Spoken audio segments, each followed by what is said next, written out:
Good afternoon and welcome to the Tourette Association of America's 2021 virtual conference. I'm Angela Sullivan, Medical Project Manager at the TAA, and I will be the moderator for this session. Thank you so much for joining us for Emotional Overload, Understanding Non-Tic Behaviors in Tourette Syndrome. I'd like to take a moment to thank our sponsors, the Warner Fund and Pharma, as well as our donors and supporters for making this free conference possible. To support educational programming like this, you may visit tourette.org/donate to contribute today. During the session, we'd be very happy to hear from you and include your voice in the conversation. You may ask questions or share comments using the questions panel on the right side of your GoToWebinar at any time. We will collect your questions and address them during the Q&A session at the end of the presentation. It is my pleasure to introduce our presenters this afternoon, Drs. Jan Rao and Heather Simpson. Dr. Rao is a previous faculty member at the University of Alabama at Birmingham. While on faculty, she served in administrative, teaching, and research positions while continuing to practice in pediatrics. In 2010, with an increased focus in pediatrics, program development, and service to underserved populations, Dr. Rao was the first occupational therapist to develop and coordinate a behavioral program for children with tic disorders and Tourette syndrome. Following retirement from UAB in 2012, Dr. Rao moved the CBIT program to Children's of Alabama, a center of excellence designated by the Tourette Association of America. Dr. Rao currently serves on the medical advisory board for the TAA and is a co-director of the Children's Tourette Syndrome Center of Excellence. Dr. Simpson is an occupational therapist at the UF Health Fixel Institute for Neurological Diseases in Gainesville, Florida. She serves as the Tourette Association's Centers of Excellence coordinator at the Institute. She has a pediatric specialty from the AOTA and has been treating both adults and children with Tourette and tic disorders since 2012. Her current focus is on occupational therapy management for tic disorders, as well as the use of CBIT to treat tics and improve quality of life.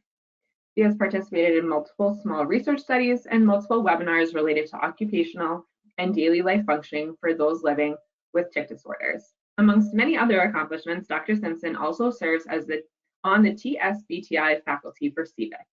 Thank you both so much for being here, and you may now go ahead with your presentation. Great, thank you so much for having us.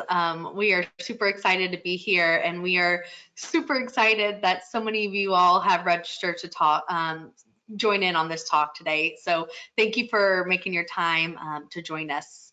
And we are happy to represent the team in talking about this. So I'm going to go ahead and move forward with our presentation. I do want to recognize that this is not just Dr. Rao and I's talk, that this was a talk designed by several of us who have been working on this for many, many months. So this is multiple minds all together at once.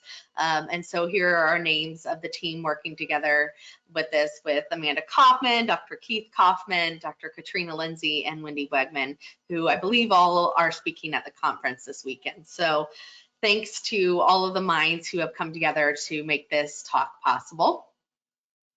And then we have no disclosures other than we are all Centers of Excellence members. So no disclosures. Our objectives for this talk today, first off, we want to make sure that we are disclosing that we are not here to talk about the pharmaceuticals or the medical interventions in regards to managing emotional overload in kids with Tourette's, but we are here to talk about the behavioral management of it. We hope that you will gain a better understanding of the mechanisms behind emotional overload in children with Tourette syndrome. We also hope that you will have a better understanding of and be aware of the nature of self-regulation in children with Tourette syndrome, also as well as the guardians and parents in managing emotional overload.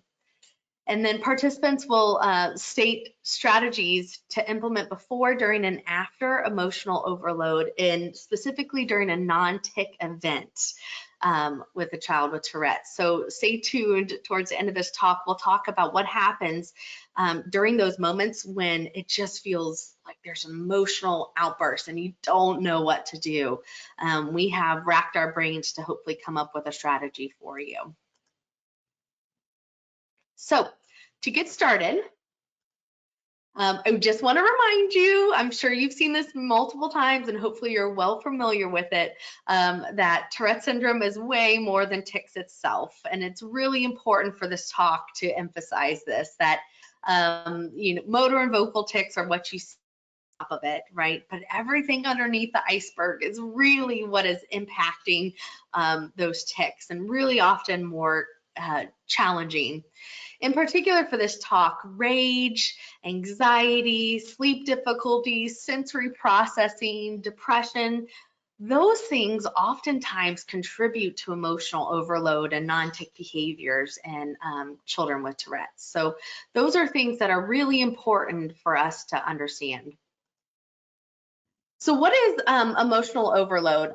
Us as a team, we have chose to label non-tic behaviors for the purpose of this talk as emotional overload. And what we have defined it as, emotional overload, is when an emotional response does not fit the situation and your child's ability to use coping strategies is overwhelmed. Essentially, it's how your child's communication is, and it doesn't come out in the appropriate way oftentimes. As Dr. Green said earlier in his talk, it comes out in an inefficient, unlucky way. We chose to not label it as a group different as rage attacks. So you will hear rage attacks used in literature, but we recognize that emotional overload shows a whole host of emotions versus just rage. So rage attacks is just a sudden onset, episodic anger, amount of emotions, and it tends to come with aggression. And we recognize that that part is part of emotional overload, but we felt like it was important to recognize that rage is just one part of emotional overload, and it is not the only emotion that kids with Tourette's demonstrate. So emotional overload can include anger, it can include sadness, it can include sensory overload, but it can include positive things such as excitement, such as being so excited that you can't even control it, and it leads to so much that you explode over excitement. It can have multiple different types of triggers, such as sound sensitivity, and being able, I can't tell you how many of my kids that I work with get so overloaded by being in places like Sam's Clubs, Costco's, or Walmart's. It tends to emotionally overload them immediately. Something like not being able to get their choice, not being able to control their excitement when they do something at school, and the options are endless, right? It happens in both positive and negative environments and situations. Research shows that it can occur in up to 70% of children with Tourette syndrome. It can occur in adults too, but oftentimes it's very difficult for children with Tourette syndrome. So it happens a lot, which is why it's an often highly sought after complaint in neurological and psychiatric clinics. And we do know that co-occurring conditions such as ADHD and anxiety make this much harder to manage. So if your child has the Tourette triad, then it often can be difficult. Now, this diagram helps us understand why does this happen. So current research shows that there tends to be a malfunction in the brain circuitry that helps us understand why tics occur. And it's also known as the cortical striatal thalamic cortical circuitry in the brain, or known as the CSTC circuitry. Essentially, it's just difficulty in the frontal lobe of the brain, the planning part of the brain, and then the deep part of the basal ganglia. And the basal ganglia is where we have gatekeepers or a filter in our brain saying what movements should be thought through and planned. When someone has Tourette's and has difficulty in the basal ganglia, oftentimes we lose our ability to have a filter or gatekeeper saying what you can or cannot do. So this diagram, imagined by Dr. Keith Kaufman, it helps us understand kind of what happens when you have a lack of filter in the brain when you have a child with Tourette's. So stick with me here. In the top left, we'll start with the movement. So if you have an itch or restlessness in your leg and your brain, if your filter or your gatekeeper isn't working fully, then sometimes your brain doesn't say, hey, it's not necessarily necessary for you to jump right now, or it's not necessary to shake your head. So go ahead and do whatever you need to do. And that leads to a diagnosis of tics or hyperactivity. Same thing occurs with sensation. So if I'm into a busy lunchroom and it's really loud and there's lots of smells, or I've got a tag in my clothes that's driving me nuts, my brain doesn't say, hey, just ignore it for a little bit, right? It just lets all of those really bad annoyances through. And so that leads to sensory processing issues. Or if I have a thought of anxiety, like I have to be perfect, if I don't get this right, or if I don't make that letter A perfect, or if I don't check that door lock to make sure it's upright because something bad's going to happen. So I'm going to think about it all day, right? I'm going to make sure that I'm doing things just right. And so that lack of filter doesn't say, hey, this isn't the appropriate time for it because we're just watching TV. Then that can lead to things like OCD, anxiety, or ADHD. And then similarly, what we're talking about is emotions. Same thing. Let's say your child has a day at school where maybe they said something slightly embarrassing to a friend, which happens all the time. And they might think about it and they worry, and they're so worried about it. Oh my gosh, is my friend going to think I'm stupid? Or maybe I was just so sad because I don't like how my clothes fit today. Or maybe I had a test and I felt like I did really bad on it today and I'm really stressed. And instead of like being able to separate, okay, I'm not seeing my friend now, or I don't need to come home and worry about that, that's still building up in me. And so when I come home and my parents ask me how was my day at school, and I lose it and I explode on them, right? And that's how we have these strong emotions and these explosive behaviors at home. And so this diagram is just helping us understand that with a lack of filter or the basal ganglia, that gatekeeper not really processing fully, that it can make it hard for us. And when you have Tourette's, it's especially difficult. So what does emotional overload look like?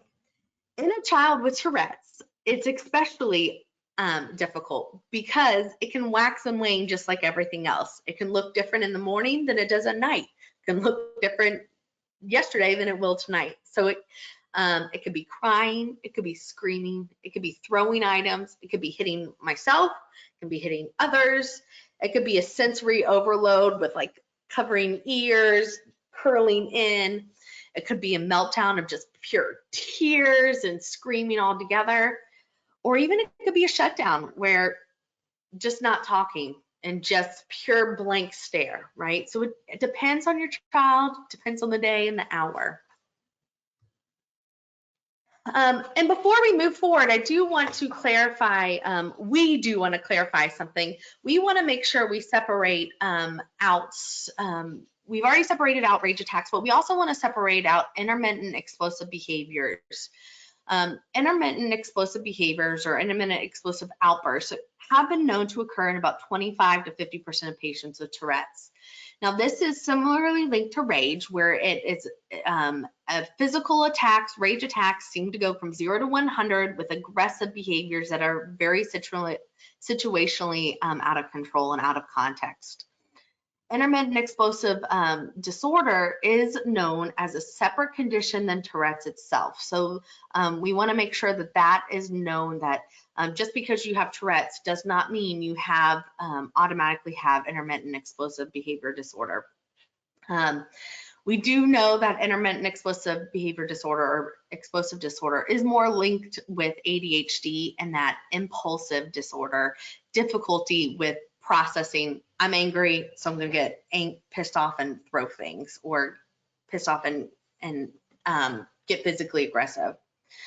There's possibly links to tic severity, but there's no strong evidence on that at this point. And researchers still don't have a clear scientific explanation as to why intermittent explosive behaviors and outbursts occur in some people with tics versus others.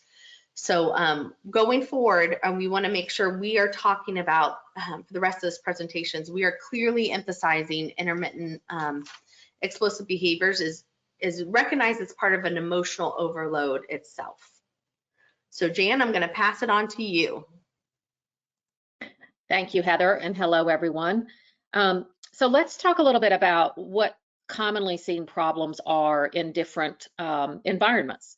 In the home, this emotional overload can look one way, especially when you're asking your child to transition from one activity to another, one part of the day to another, or even transitions with regard to different people being in the home. Oftentimes you'll see the emotional overload kinds of symptoms when you're asking the child to do the unpreferred task, maybe chores or homework, things that are not high on their list of things to get done. But you can also see it in the home environment with regard to sibling relations or other people in the home. If there are dyads that problems exist between dyads, then you may see these behaviors present during those times as well. In the school environment, it can look different. Some of you would probably report that school absolutely has no problem with your child, that they kind of look at you like you have two heads when you talk about the things that happen at home, because they never see it at school. Now, is it actually happening at school and they just don't notice it? That's possible. But it's also possible that your child is reacting and positively responding to the kind of structure that's in place at school and the consistent expectations. Those kinds of things are very hard to replicate in a home environment. So your child may do fairly well in the school. Then again, with excitement or stress of a test, like Heather was talking about, or difficulty with a peer, those kinds of things can bring out these behaviors that we're referring to in the school system. Again, transitions, possibly, before PE, during recess, after PE, changing classes in the hall. Those are maybe the times that if someone was watching them, if an adult was watching them, constantly in the school environment, they might see it during those times of transition, or in a particular class that they have difficulty with or just really don't like. With regard to peers, there can be difficulty following rules. Maybe your child is the one that is always calling out the cheater, or feeling persecuted in some way, that people are ganging up on them, they're not following the rules, they're not letting them win. Those kinds of things may be familiar statements from your child. They also have difficulty reading social cues. So your child may be very literal in the sense that what is said to him or her, or the kinds of behaviors from another peer. They may not be able to read that well and get confused by it, misinterpret, and then have these emotional outbursts as well. In public, public can be one of the more challenging context, simply because there's such a high consequence associated with it. When you're out in public with your child, you're hoping that they respond to things well. You're hoping that your child and or you don't wind up being embarrassed by their behavior, and that you're not being sucked into their behavior and reacting in a way that is unflattering to you as well. So, things like fatigue, hunger, the child not understanding the sort of the full agenda of what is going to happen while they're out in these public areas. You said we were only going to the grocery store, and now we're picking up laundry and also stopping to, get the dog food. But you said we were only going to get groceries. So that lack of flexibility with scheduling and with also different stops along the way. You might see crying and tantrums. The child might also engage in inappropriate conversation. And in a little bit, you'll see from the case study that I'm going to present, there's also some inappropriate touching that can happen as well. Okay, so let's go to the case. All right, so I want you to meet WS. He's a 10-and-a-half-year-old biracial male. His medical history includes tics, ADHD, ODD, and ASD. autism spectrum disorder. And this is not an uncommon combination of diagnoses for Dr. Simpson and I to see in our clinics, especially when we're talking about these emotional overloads and outbursts. This individual patient was actually diagnosed just 2 months ago with TS, even though he's 10 and a half. You can see from that laundry list of diagnoses that there was probably a lot of confusion and not necessarily clear-cut paths along the way of what might have been tics and what might have been seen as possibly stereotypical behaviors associated with his ASD diagnosis, or even the ODD. His mother is a single mom. There are no siblings. He has had good support of a psychologist for the past 5 years, who's been working with him and mom with regard to the behavioral issues, both at home and school, and also with regard to his ASD diagnosis. He started CBIT 5 weeks ago, and some of the things that he really enjoys are drawing, coloring, playing with the family cat. He loves to listen to various YouTube videos, and he also enjoys cutting and styling his doll's hair. So he has about 4 or 5 dolls that he enjoys doing their hair, and then once he's cut it all off or styled it into a style that can't be undone, then it's time to move on to the next one. All right, next slide. And Dr. Simpson is going to talk about emotional self-regulation. Thanks. And we're gonna follow WS throughout this talk. So as we're gonna move forward, you're gonna see how he progresses and how we would take him through a treatment. So bear with us as we move forward on this. So let's talk about the first step of emotional overload and emotional self-regulation. So what is self-regulation? That's a good first question. So self-regulation is a skill that allows an individual to manage our emotions, behaviors, movements appropriately to the situation wherever we are, and no matter what situation we're in. It is an important not only for emotional control, but it's also important for attention and being able to pay attention in class. So it's not only important just for emotions, so that's why we didn't call it emotional regulation, we're calling it self-regulation. It is different from self-control because self-control involves a little bit more of a social skill. So it involves knowing the contextual and the social situation for it. But what it is, this is not an easy task. So it sometimes can come naturally for some, but it's what we call a top-down control task. It is very, very difficult. We start learning this task at an early age and as an early child, but we learn this all the way through adulthood. So it's not something that we are, at age 2, it's something we know how to do, or at age 5, it's not something that we just naturally say, hey, by the time you're in 3rd grade, you should know how to self-regulate. That's not how this works. It requires a lot of work as a young child all the way up to adulthood and knowing how to do. It requires, as I said, a top-down control. It requires awareness from an individual to be able to recognize what we're feeling and be able to change it. This is what we call metacognition. So being able to pay attention, how am I feeling, what's going on, and then be able to regulate outwardly. So an inward to an outward emotion.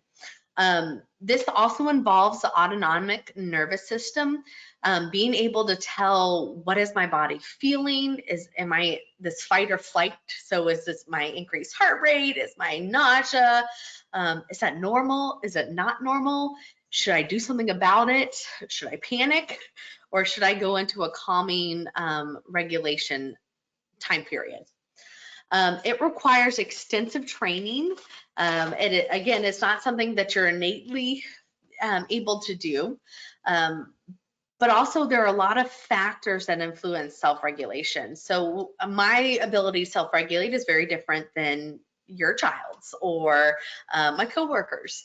So, disease, personality, genetics, cultural beliefs, environmental beliefs, societal beliefs, even health professionals. So a pediatrician's beliefs versus a psychologist's beliefs maybe is very different. If someone has a history of trauma, that can impact the ability to self-regulate, and training. So there's a lot of factors that go into self-regulation. Now, what does that mean for a child with Tourette's? So what we know, because there's so many factors that go into this, that with a child with Tourette's, the co-occurring conditions tend to make regulation much more difficult. As Dr. Rao mentioned, ADHD, anxiety, autism, ASD makes it a lot more difficult to manage.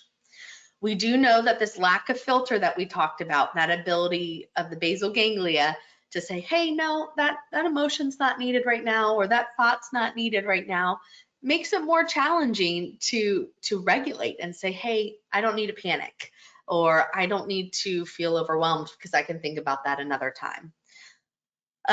Situational components make it worse. So we know that kids with Tourette's tend to struggle in stressful situations or sensory overloaded situations. That not only makes tics more challenging, but it can make self-regulation more challenging. And then we also know that children with Tourette's, because of that pathway, the cortical striatal thalamus cortical, I'll get there, CSTC circuitry, shows difficulty because of the pathway in the brain. They have difficulty with inhibitory control. So being able to say, nope, not needed, maybe some higher level reasoning, planning, and even problem solving. And all of these go with Dr. Ross Green's talking about, those are on that list that he described about what are some areas or problem areas that your child has difficulty with in order for problem solving, right? So these are all not diagnoses, but things, problem areas that we can work on. And I do love this image of the developmental iceberg that Dr. Mona Delahook uses or showed on her Instagram. And it talks about the behavioral challenges iceberg, and on the top, you see behavioral issues, right? So it might be that your child's screaming or not doing something, but everything underneath the iceberg is actually what's happening. So those are the emotions. It's the difficulty with thought processes, the problem solving, movement challenges. And so that there's a lot more that goes underneath the iceberg that we have to figure out. And again, this goes along with Dr. Ross Green's, that it's a problem solving, it's a proactive process to regulate, and it's not a reactive process. Now, something that we oftentimes forget and neglect to think about is the self-regulation of you as a parent of a child with Tourette's. You have your own emotion or your own iceberg of emotion, right? And that we know that your emotions regulate your child's emotions, whether we like to think it or not. And it's totally fair that you are allowed to be stressed. So if your child is having these emotional overloads all the time and like you feel like you're walking on eggshells, you're probably filled to the top of stress and anxiety all the time. So no wonder why your child's feeling that way too. And it's hard to be able to regulate when both of you are feeling like you're walking on eggshells, right? And so it's really important that when we are talking about self-regulation and emotional overload in kids with Tourette's, that we also recognize that a part of that process is parents making sure that they're regulating their own emotions, and that you're not only not suppressing your emotions, because that ends up exploding emotions. We have kids, especially with Tourette's, who tend to suppress their emotions and then explode out of nowhere. But learning from you that it's okay to feel emotions in a healthy way. And that we as parents or healthcare providers, we can teach them how to regulate their emotions by modeling behaviors. So if I'm working with a kid and I'm having a stressful day, it's okay for me to say, hey, you know, today's been a little bit of a rough day. How about we do something to have you had a rough day? How about we do something to see if we can regulate ourselves before we get started for CBIT today? And maybe that would be something that we can do, but modeling behaviors is a great important step of this. And again, just echoing what all research says, including Dr. Ross Green's talk this morning, it's all about collaborative problem solving. We can't just do this for your kids, but we have to have them involved. So we have to teach regulation and self-regulation. Dr. Mona Delahook, I love this quote. She said, many children simply lack the neurodevelopmental foundation upon which successful self-regulation is built. Asking them to self-regulate is like expecting a teenager to drive a car without any training classes. We would never expect a teenager to get behind a car with something so dangerous, right, without teaching them. But emotions can be equally as dangerous. We can't expect our kids to know how to process or manage dangerous emotions, anger, depression, excitement, without teaching them how to manage those. It is very, very important for later life success. Starting early, age 2, age 3, we're teaching them how to regulate.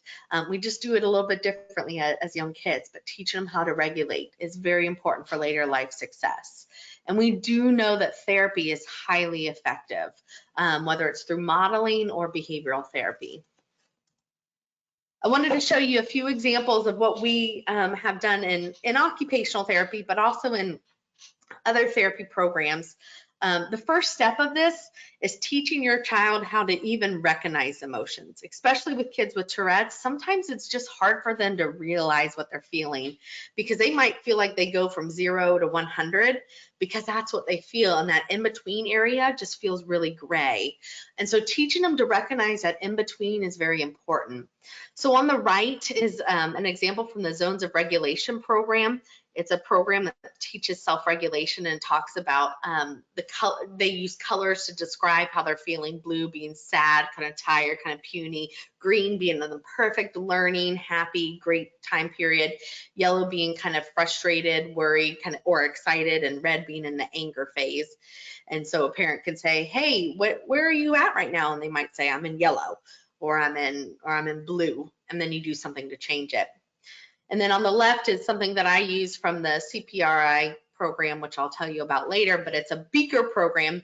And this was from a kid who really struggled with using language to talk about how he felt. And so instead of being able to say how he felt, all he did was point to a color or a number, and he was able to tell his mother how he was feeling.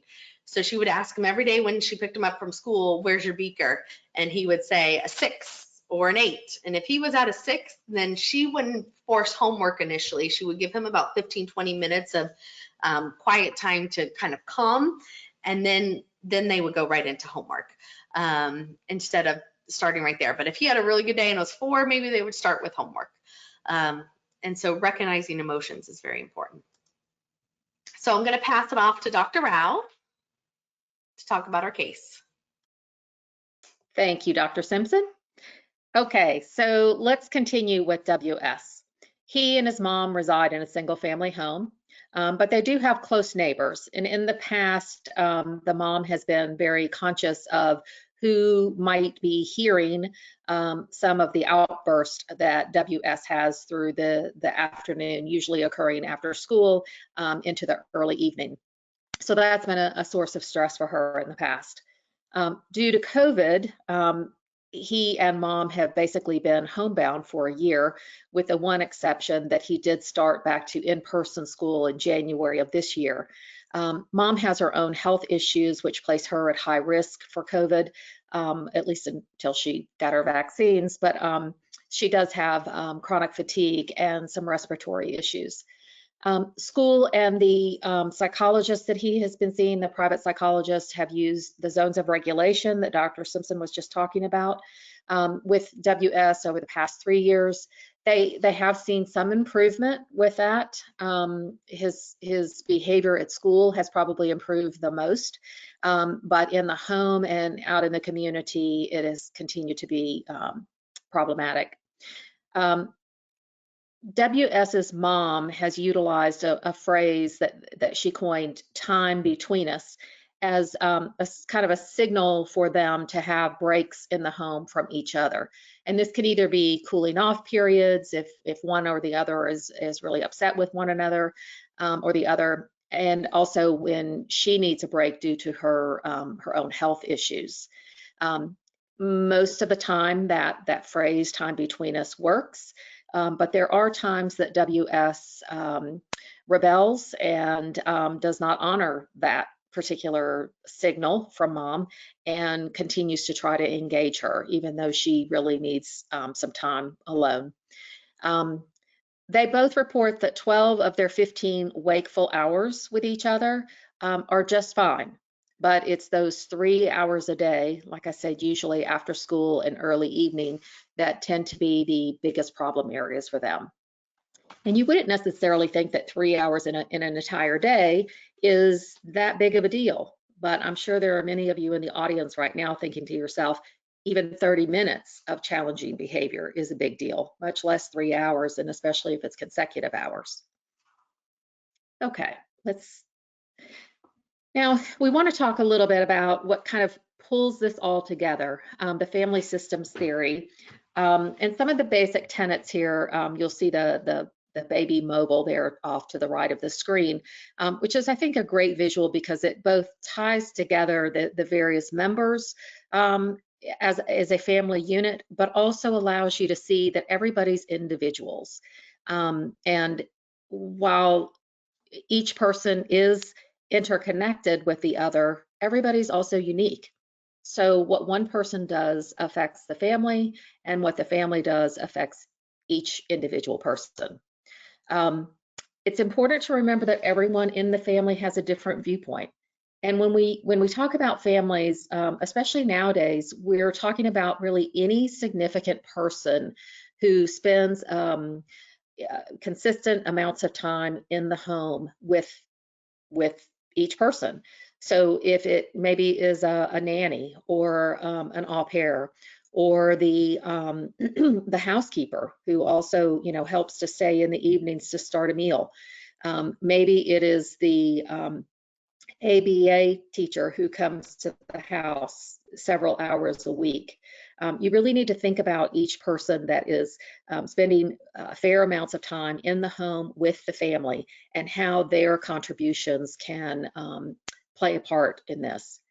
There are also subsystems that exist, the parent-child dyad, the spouses, the siblings, and maybe there's an extended family member that's in the home, a grandparent or both grandparents.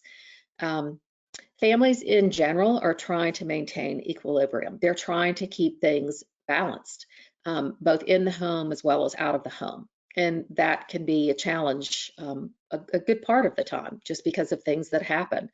And no day is ever like another, right? So, even though you have schedules and calendars and you shoot for consistency, that doesn't mean that you're going to get that every time. And when it does happen and you've had a really good day, those are the days that you tend to remember, not the ones that go smoothly.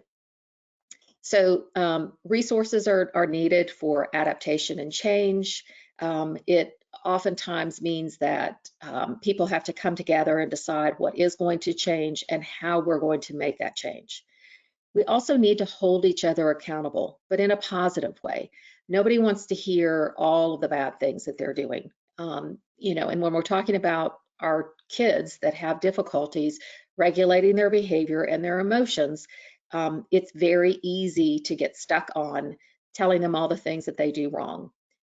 We need to flip that coin and start with all of the things that they are doing right and that the effort that they are putting into it.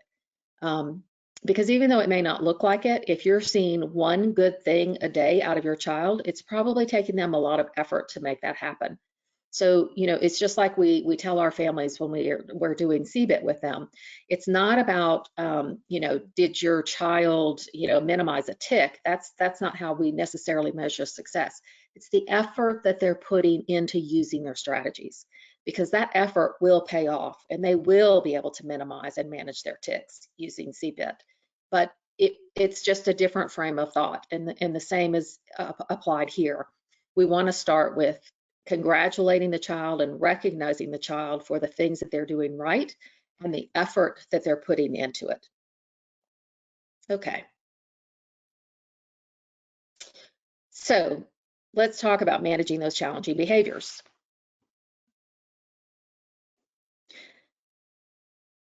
Dr. Simpson, when she first started talking about this presentation, in the objective, she alluded to the fact that we would be taking you through all of the steps of this emotional overload and the irregulation of emotions. And so one of the first most important steps is looking at prevention.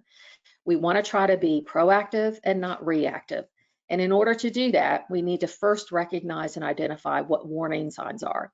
Now, you may or may not already know what your child's warning signs are, when they're going to kind of lose it. What we want to try to do is catch all of that before it happens. And you may be very well aware of what their warning signs are, but the child might not have a clue. So we want everybody to have the same kind of recognition of what those early and imminent warning signs are. This is kind of a puzzle. As Dr. Green and others have talked about, we're trying to problem solve here. So we're trying to find the what is it and when does it happen. There may be, we want to be mindful of triggers and how to manage, but you also don't want to avoid triggers. So just because you know that, taking your child into a public space is likely going to result in some kind of an emotional breakdown, you don't necessarily want to stay away from those public spaces, because then you're not addressing the problem. Now, without strategies in place and a plan, then we don't advise just continuing to do the same thing that you've been doing. But as you start to put all of these pieces together that we're going to continue to talk about here, you'll want to include the places where you know the triggers are most often going to result in the unwanted behaviors. Have a plan, and you're going to want to know what to do and when to do it. You also want to include all the stakeholders, but when they're in the mindset to do so. So if it's, two parents in a home, 3 children, and maybe a grandparent, all of those people need to come together to have this discussion, but we don't need to do it when somebody has something major going on that day or maybe the next day. They can't really focus on what you're asking them to focus on and contribute to. We want everybody to be engaged in this process. So, timing is really important for this particular process. And then also, as Dr. Simpson mentioned earlier, you probably all know that feeling of walking on eggshells and going out of your way to avoid conflict. If that's the case, then you've come to the right session, because change is needed. And we hope that by the end of this today, you'll have some go-to plan for yourself and for your family that you can begin to make these positive changes. Okay, so one of the first steps that we talk about is having a family meeting. The purpose is to recognize that everybody's opinion makes a difference. We want to hear from everybody. We are all in this together. That's not just a saying, but you really are. You're a family, you're a unit. And yes, you all are individuals, but you all contribute to the same set of rules and circumstances. And so we want everybody to be involved. And then there's this positive accountability, which is, making sure that everybody understands their worth, their value, and also knowing that they have a say in this. The goal is to work together to make decisions as a family, and everyone has a stake in those decisions. So if your child, for instance, is not wanting to be part of this, they need to understand how it's going to benefit them.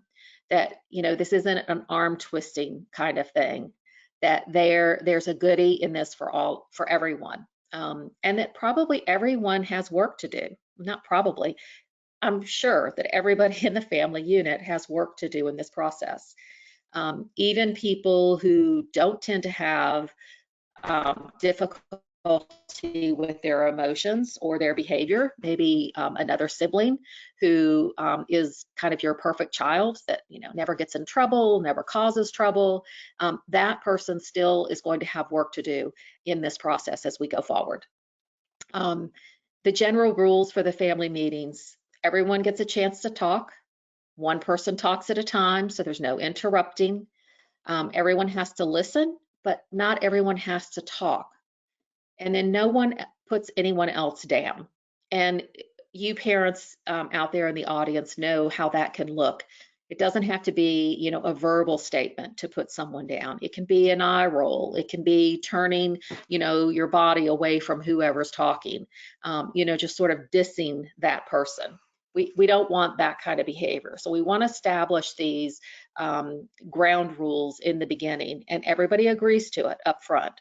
A lot of families have chosen to, you know, put these rules on a poster board, and they post them on, you know, a wall, or put them in front of a chair when everybody is sitting around the table, or, you know, sitting on the floor together, or whatever, wherever you feel like your family kind of comes together as a unit nicely. Have these rules available and visible so that everybody knows what they're dealing with and what they're being asked to respect. You're going to be making plans to implement a solution, and you're also going to come up with alternate situations.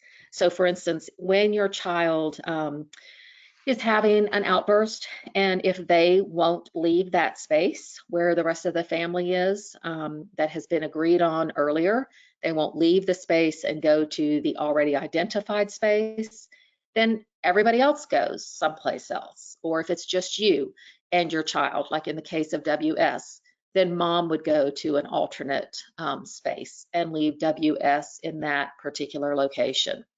Now, I'm not talking about down the street, or, you know, getting in your car and driving to Texas and you're in Kansas, although sometimes you may feel like you want to do that. We're just talking about into a different room, or maybe outside on the deck.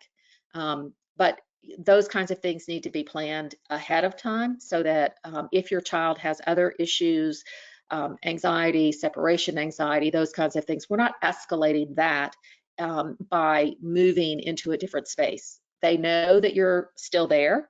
They know you're just in a different room. Everything is still safe. They're safe. You're just not going to be entertaining their behavior.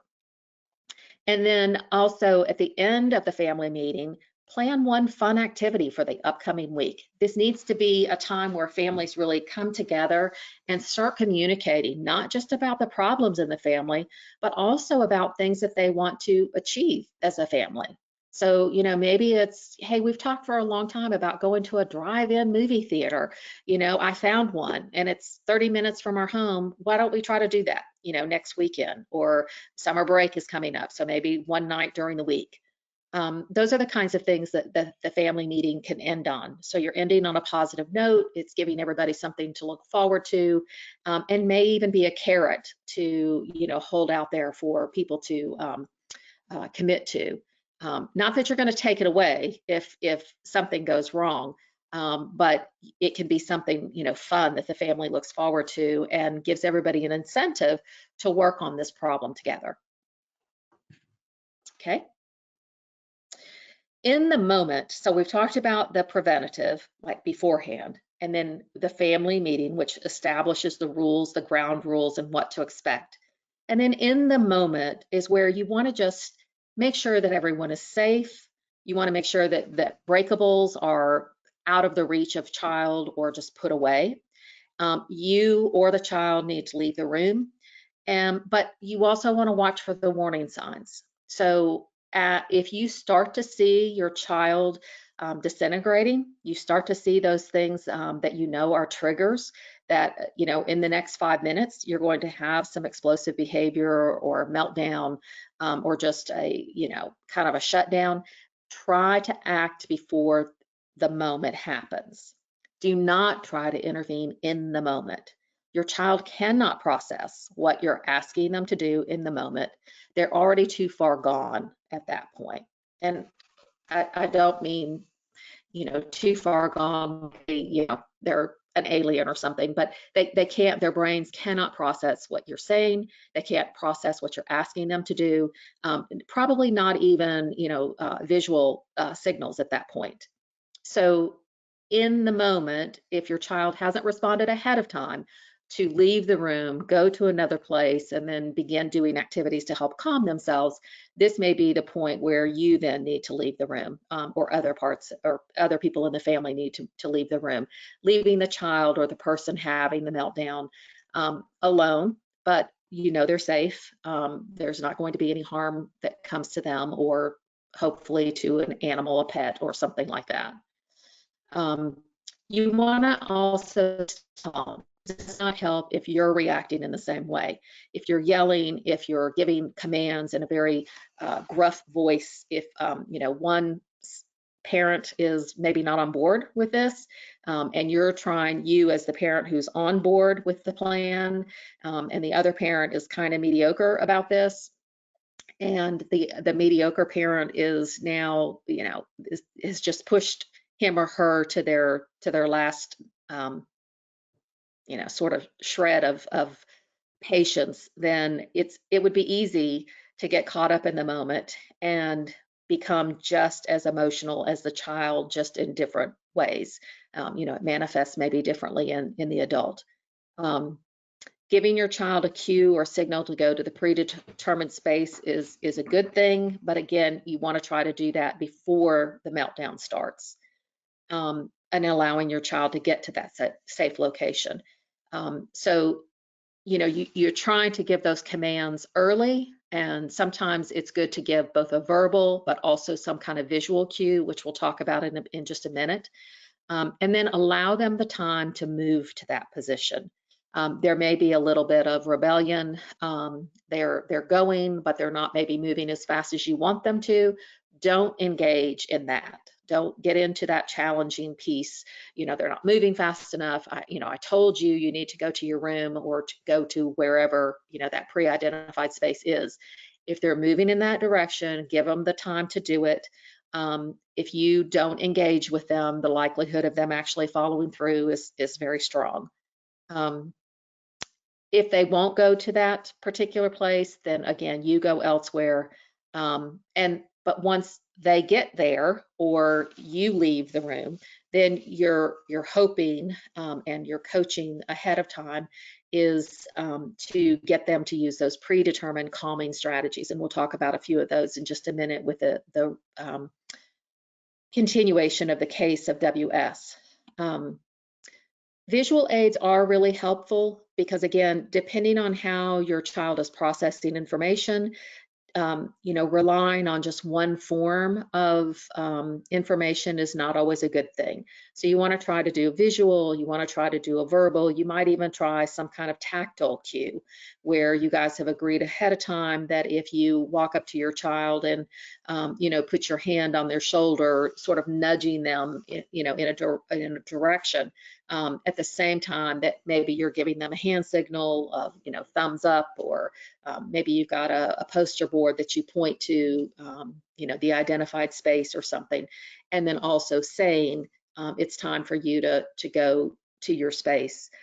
All three of those multi-systems have a better chance of processing with your child, depending on where they are emotionally. Okay, so a calming space might look something like this. It doesn't have to, but it might be something that's very soothing to your child. It does need to be uncluttered. It needs to be a special place. It needs to be a place that they really want to go. They don't need to see this as punishment. They also don't need to see it as something, that they're really dreading.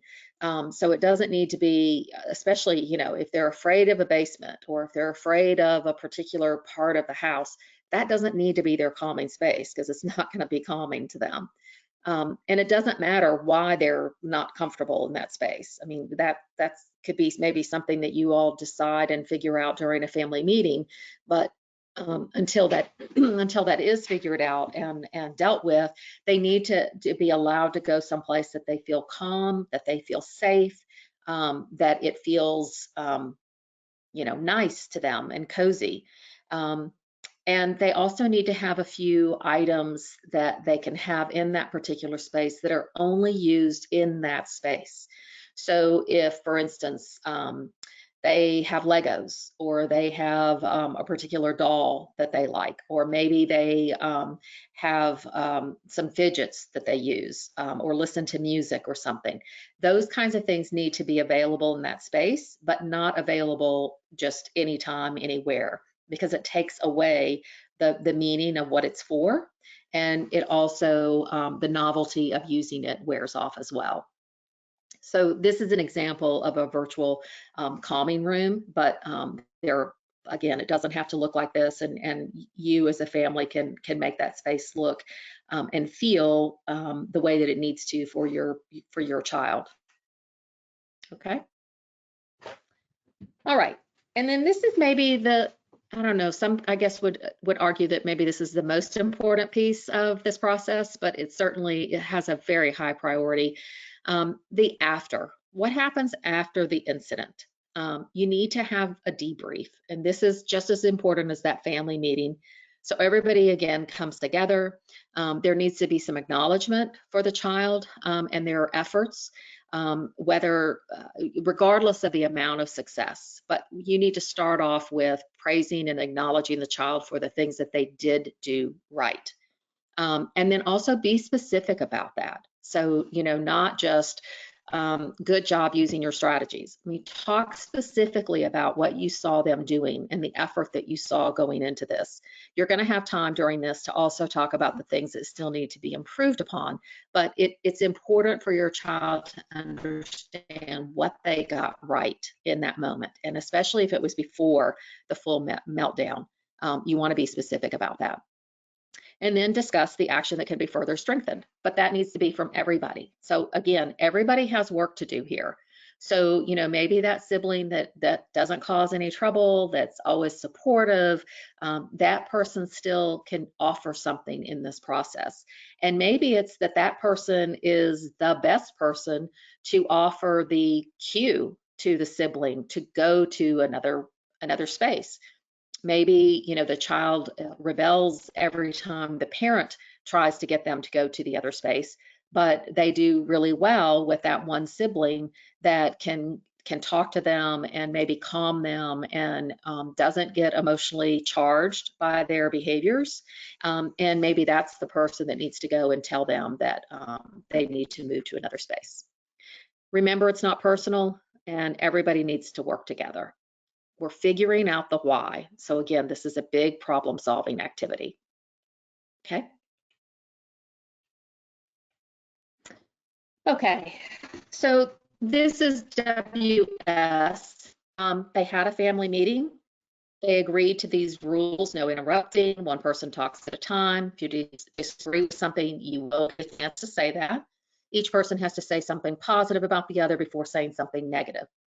The results of that meeting were that WS and Mom were able to identify 3 things about themselves that made them unique and special. And they actually genuinely came up with some things that they hadn't talked about before with each other. They agreed they wanted all of their time together to be enjoyable. So those 3 hours, those 3 wakeful hours that really could be challenging for them, they agreed that they wanted that to also be nice. And then they agreed to use their learned tools and respect each other's needs. They also agreed to each go to their chosen detour spots. And I use detour because we actually use the leaky brakes system with WS and his mom, and that's a term out of that particular protocol. So in their meeting, we were also able to come up with the most consistent triggers for meltdowns. For WS, it was hunger, which was mostly observed by his irritability, his fatigue or tiredness, which was observed with him not agreeing to anything, even the things that he really loved, boredom, which translated to argumentative, restless, inappropriate giggling. And then also in public, the observed behaviors were inappropriate touching of Mom, demeaning comments of Mom, and then just yelling, which you can imagine could be just horribly embarrassing. For Mom, because of her health conditions, her triggers were pain, which oftentimes was observed as being curt, giving brief answers, loss of patience. Her fatigue, which was sitting on the couch for long periods of time or lying down, and then also headaches were a trigger for her, which were observed mostly by her having her eyes closed and hands on forehead.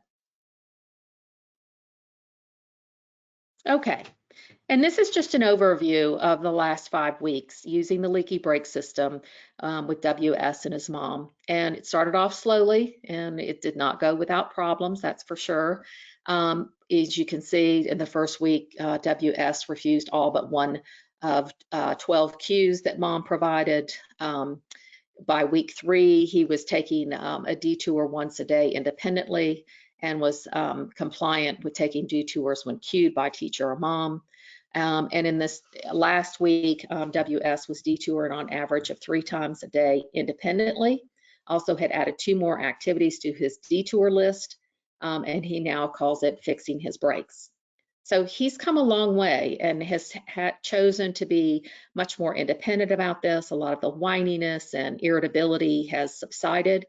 Not that they still don't have problems, they certainly do, and we still have work to do, but he's definitely made a lot of progress, and he's been able to see that as well as mom.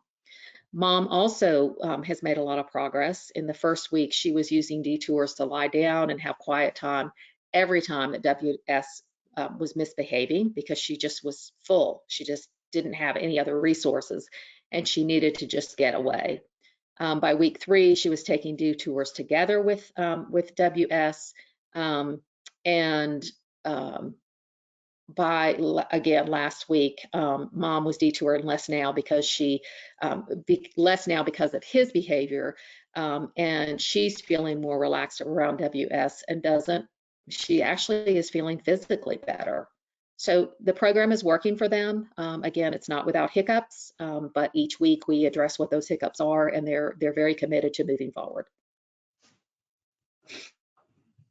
Okay, and Dr. Simpson is going to finish this up by talking about some resources. Thanks, Dr. Rao. So real quickly, we'll just go through this. Point is, it takes work. This isn't something that's going to be a magic pill that that we could just give to you and it's going to be better. It is, as Dr. Green mentioned, as Dr. Rao showed in her case example, this takes work. It takes training, it takes practice. So how do you get to it? If you haven't started a program like this with you or your family, talk to a physician to seek a referral for a behavioral intervention, to either a psychologist, a neuropsychologist, an occupational therapist, or an ABA specialist. Each one of those do one of these programs, and we all do it, we just do it differently, and all of them do it well. So all of those can do self-regulation training. And if your child is in school and has a 504 plan or an IEP, work with the school to establish a positive behavioral support plan, because these things working, especially if you have some of these emotional overloads or these emotional outbursts at school, they can help with helping the prevention in the moment and understanding afterwards how to make these so that they're not as interfering at school, and making sure that these don't happen consistently at school with a positive behavioral support plan. And the Tourette Association has many great resources for that. And then we've provided you here with 2 common programs. The Zones of Regulation, which we've talked about, and the Alert program are both very similar programs, just using different terms that talk about self-regulation, using terminology on talking about how to recognize how you're feeling and how to change your emotional regulation and your sensory regulation. And then the one that Dr. Rao mentioned here is called the CPRI Leaky Brakes Program. It's free out of Canada, and it is actually designed for Tourette syndrome. And so that's why we use it a lot in our clinics.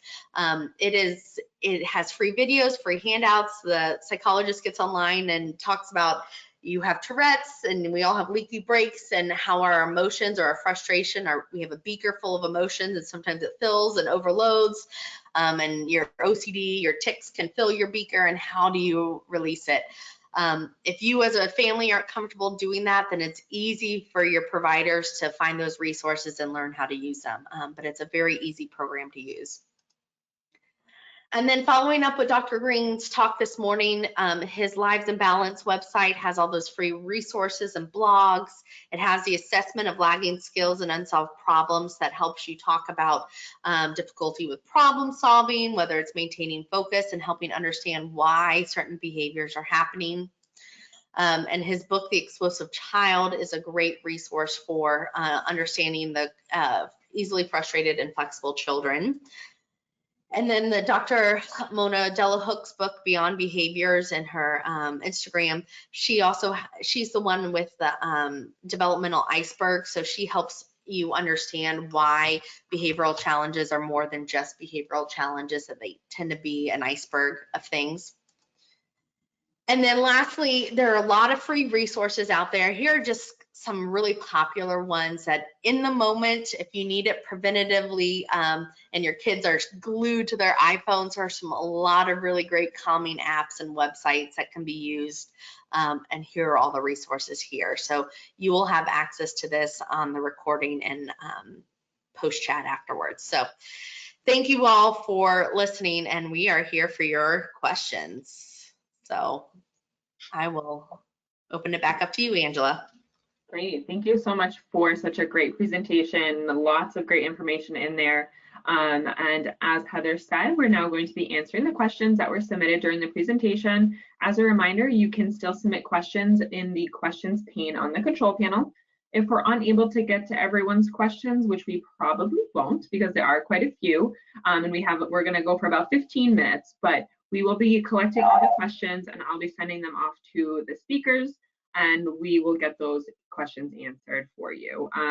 You can also give the TAA a call, 1-888-4-Tourette, or email support@tourette.org, and we'd be more than happy to answer those questions. Okay, so the first question I have for you both is, are the emotional overload episodes in kids with TS clinically or functionally different from similar overload in ASD, which is often called autistic meltdown?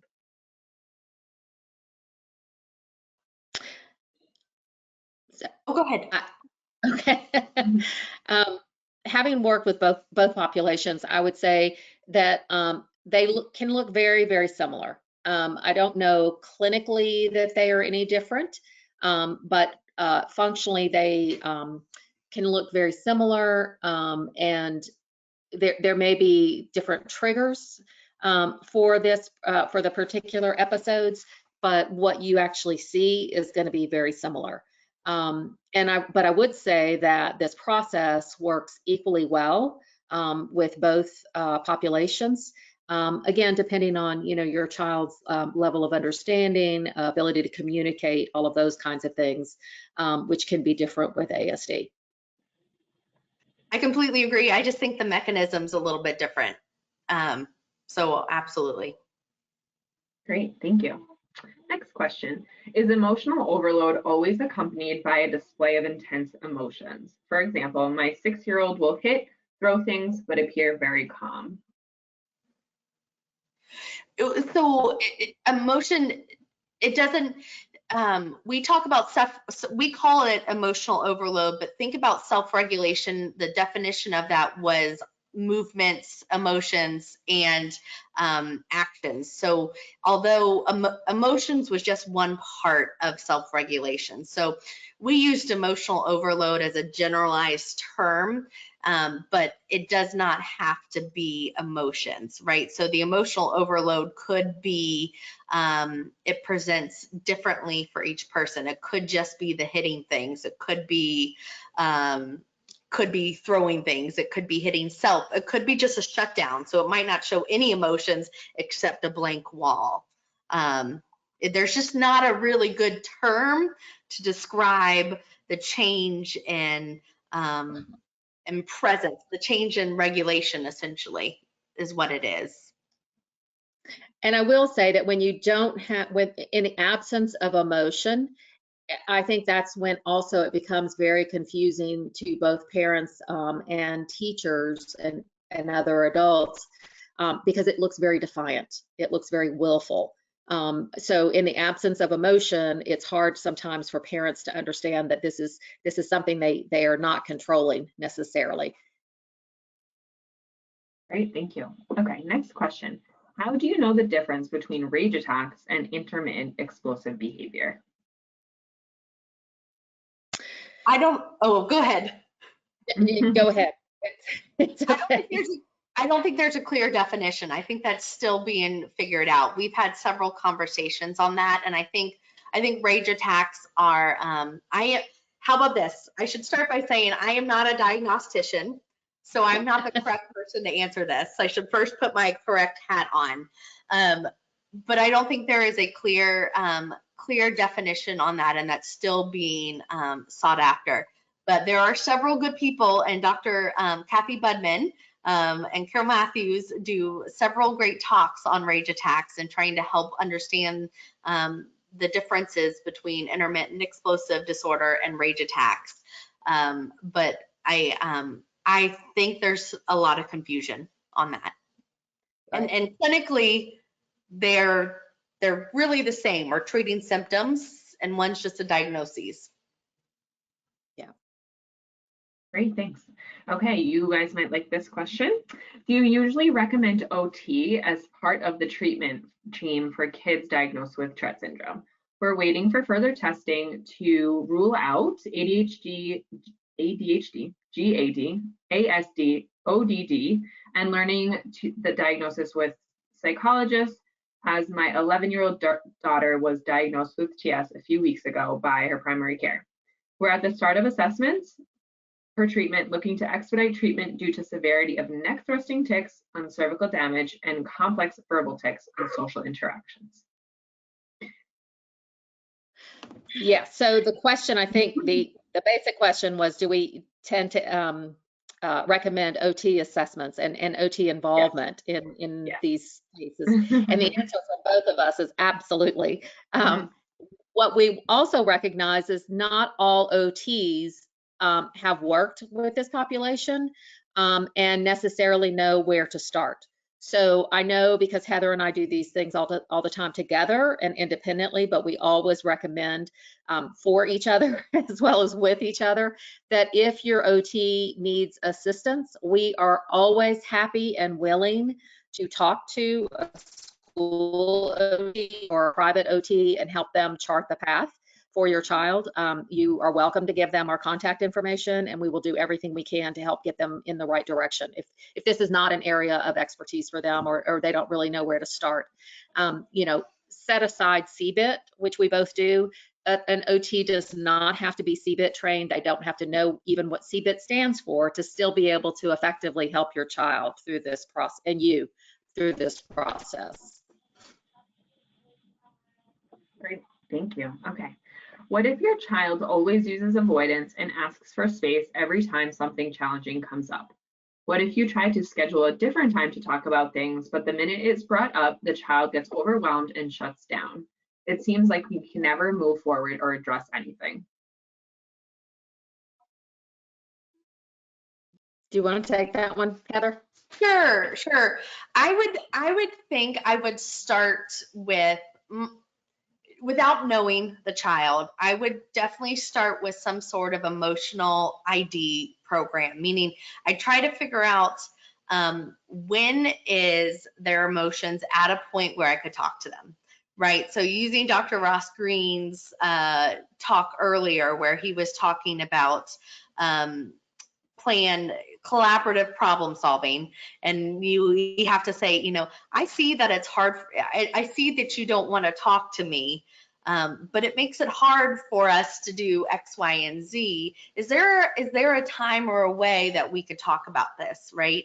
And first off, problem solve and see when we can talk, right? Knowing that not talking at all is not an option, and then trying to figure out, like, hey, it looks like you're in a really good space when you're playing video games. Is there a way that, like, we can do that, like, right beforehand or right after, or, you know, whatever it might be, but trying to figure out a time when emotions are at a place where it is. And it might be that they just don't know how to talk about it, so it feels really hard to do.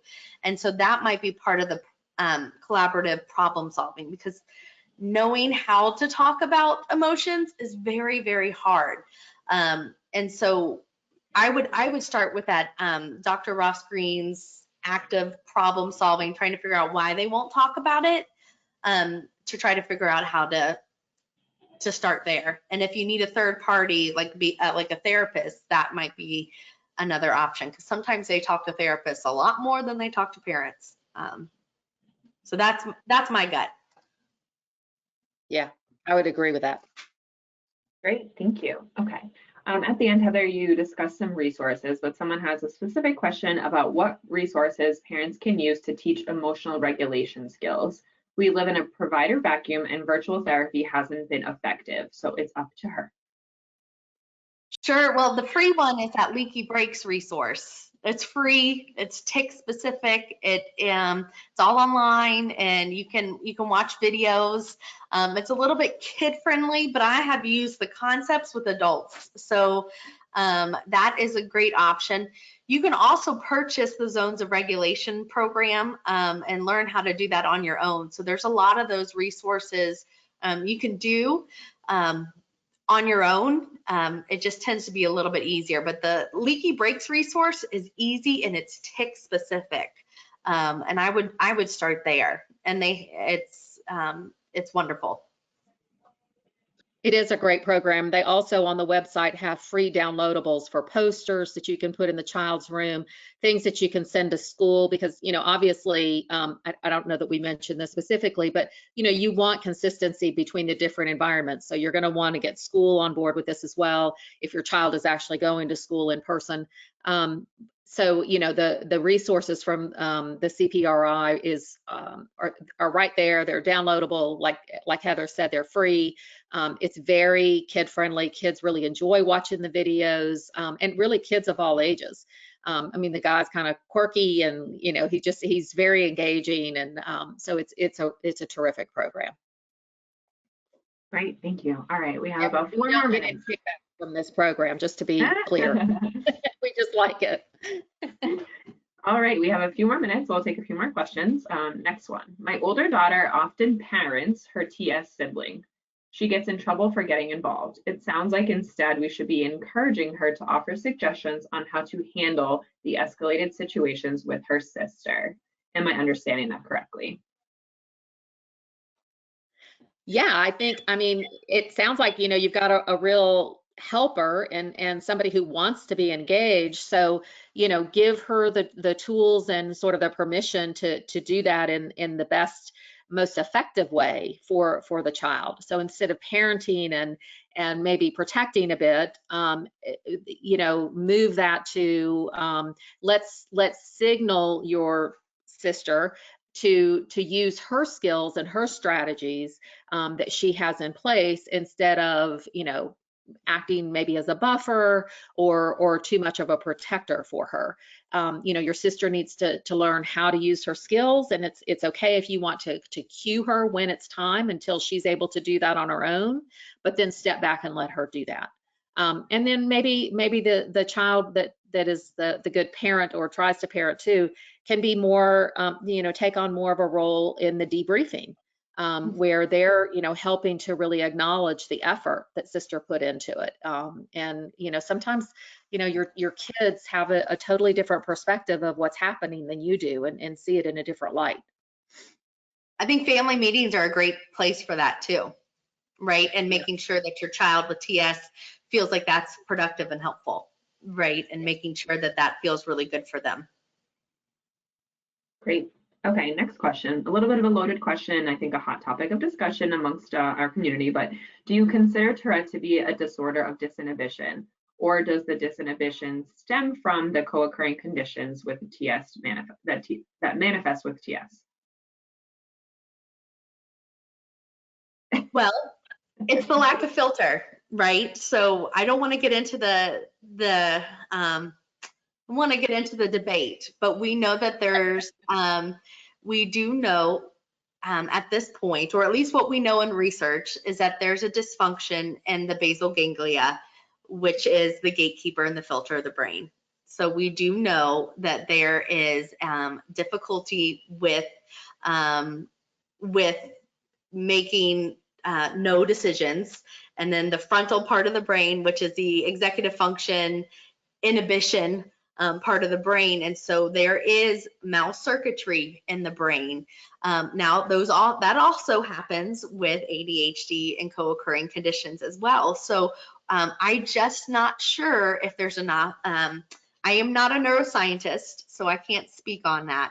I'm not sure if there's enough literature, and I think we're still in the very early stages of TS neuroscience to know the answer to that question.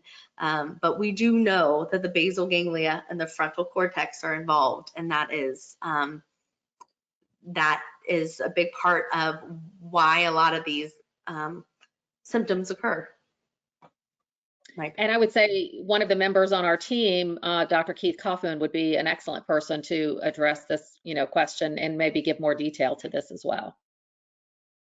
Yes, definitely. He is giving a talk later this afternoon, actually. Yes. So definitely check that out. Okay, we'll take one more question. Do you have suggestions if a spouse does not understand the child's diagnosis and really think this is more behavioral and the child acting out? He doesn't participate in the child's needs regarding Tourette's clinically. Any suggestions or potential resources?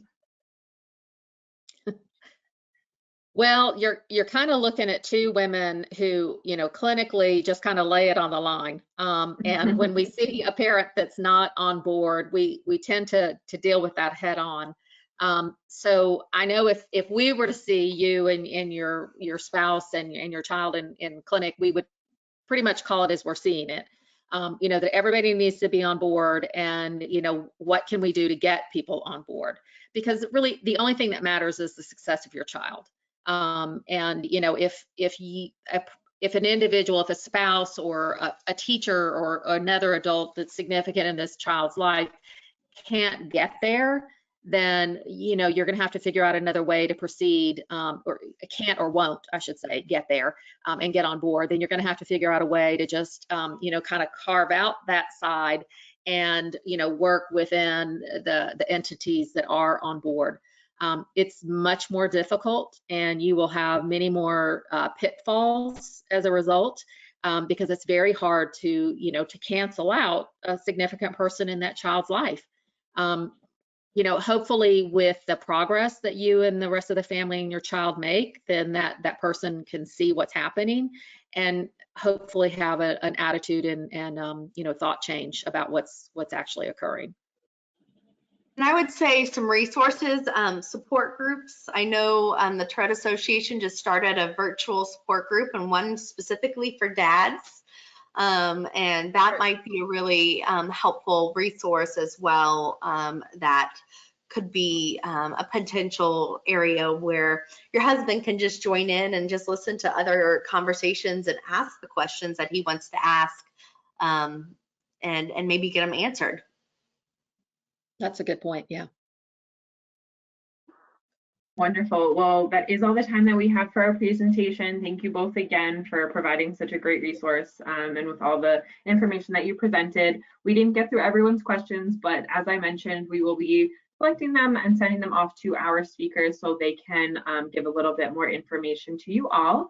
I highly recommend those with questions about CBIT. Take a look at the other sessions that we have going on across the next day or so. There are some great ones out there to learn more about some of the questions that we had. So just as a reminder, once the session is closed, you'll receive a survey on the presentation, and we would greatly appreciate it if you would complete that and provide your feedback. You will also receive a follow-up email within 24 to 48 hours that has a link to view the recording of the session. The sessions from this afternoon and throughout the conference will be also posted on the TA's YouTube channel for anyone who was unable to participate today. Lastly, we do encourage you to reach out to us about this virtual conference or for other ideas and suggestions that you may have. This presentation was presented free of charge thanks to our generous donors. So if you appreciated the session, we welcome you to support the organization at tourette.org and donate. So on behalf of the Tourette Association, thank you again for joining us and taking the time to view our presentation. Thanks so much, Dr. Simpson and Dr. Rao. We look forward to seeing everyone on some additional sessions this afternoon. Thanks again. Bye.